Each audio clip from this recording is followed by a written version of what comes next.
Alright, here we are from behind. Let's watch a little bit of this video.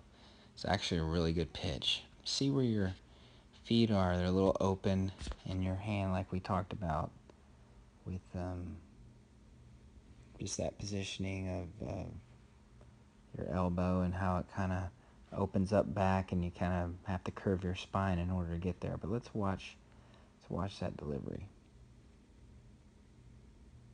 Alright, so there you go to balance. Hands, see how you're kind of bending down, and then now your hands break. The thing I'm talking about a little bit is I think we could get a little bit more height with the leg and then allow the hands and the leg to work in the same plane where they're working together, where I'm bringing my leg up and my hands are coming up a little bit better so that I break consistently in the same position.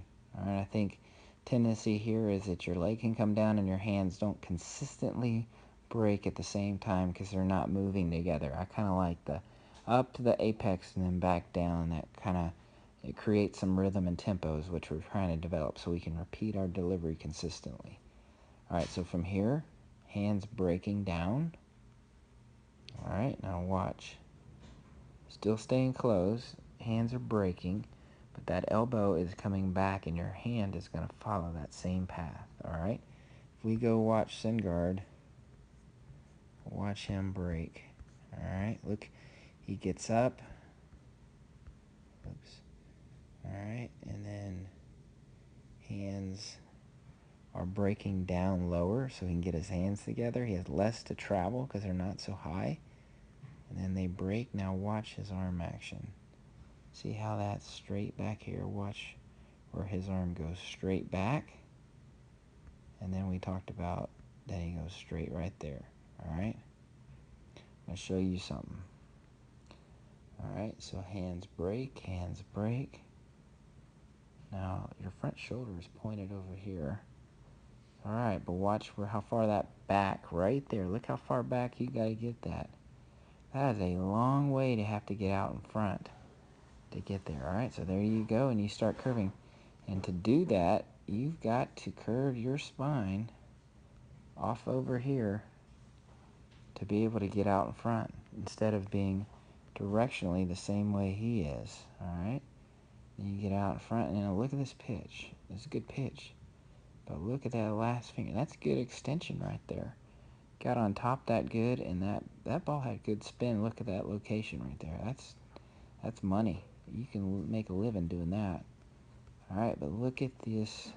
Look at where your body is. I like the action right there. Here we go. Watch him.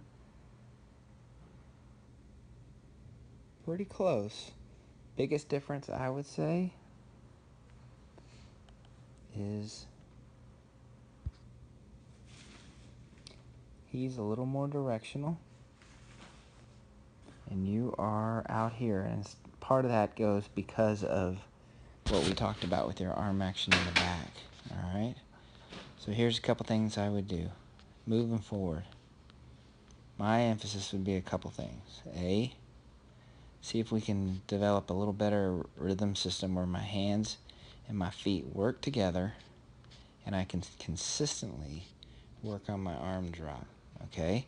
I'm not going to make big changes in your arm action and everything. That's not the goal.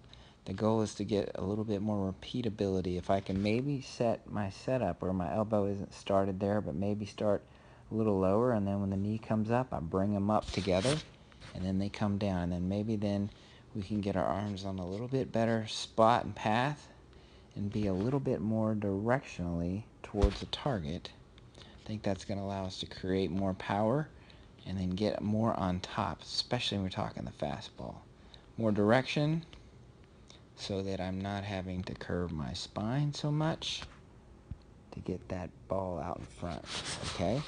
I think it's possible. A couple things we can do is that pump drill, that will really reinforce the delivery as far as my hands going up and breaking down, and then taking it a second step further, taking that drill out and landing in this loaded position, and then from there doing some where we load and fire, where we're actually staying closed, loading that back leg and firing. I think that's going to really help, and I think we're going to really be able to see some improvement and hopefully get a little more directional velocity and create some more downward tilt. That's what we're going for. But all in all, I'm pretty impressed mechanically. I think there are some minor tweaks that we can make that can really hopefully enhance before the season gets started.